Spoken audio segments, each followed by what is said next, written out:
Certified by Weather 8 for the most accurate forecast in the Ozarks. Well, it's turned into a fantastic evening across the area. 79 outside, and while it was humid earlier this afternoon, winds out of the southeast have blown in some drier air, and we've gone from dew points in the upper 60s now to dew points in the upper 50s, and it really kind of makes all the difference in how it feels outside. It feels very comfortable.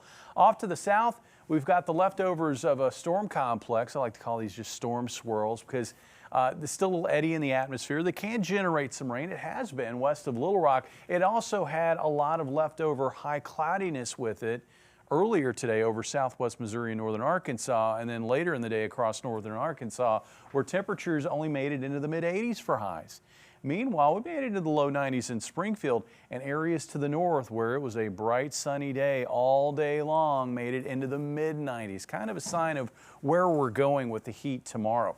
Here's the setup right now. Here's that pocket of dry air, and again with winds more out of the southeast, it's blowing that dry air back across Highway 65. But I think we're going to hold on to the higher humidity air here along I-49 and across northwest Arkansas, and I think this is going to play a role and some pretty high heat index values on Wednesday, where I expect our highest heat index values in our area topping out maybe near 110 in Joplin. Overnight tonight, starry skies. Tomorrow, because of a cap in place, I think it's going to stay very sunny throughout the day, and it's also going to prevent shower and thunderstorm activity across most of the area throughout the daytime hours. Now, it's a different story when we get into Wednesday evening, and we'll be turning our attention to the north.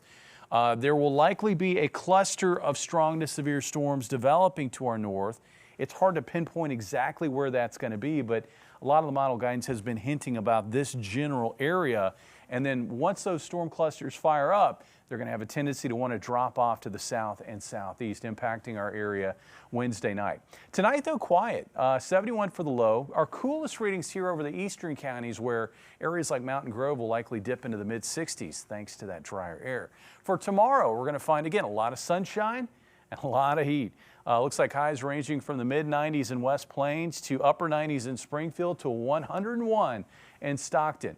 And our heat index values tomorrow afternoon, again, are going to be highest here along I-49, where we're going to have our highest humidity levels. Further east, I think with the heating, we're probably going to mix out some of that low-level moisture, so heat index values here are going to stay a lot closer to the actual air temperature and not get to those extreme levels that we're going to find over westernmost Missouri. Now, as we look at tomorrow night, the Storm Prediction Center has broad brushed the area with a slight risk for severe weather. Why? Because right now at this stage, it's really tough to pinpoint exactly where one of these storm clusters is going to fire up. The entire area will have that potential, but a lot of the area probably won't see thunderstorms tomorrow night.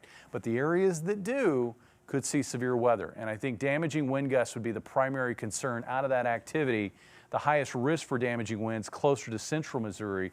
And outside of that, locally heavy rains also will be an issue, and the risk for maybe some flash flooding. And that's the concern that I have going forward for Thursday, for Friday into Friday night, is the risk for these clusters of thunderstorms that could become severe with strong winds, and also that risk for flash flooding.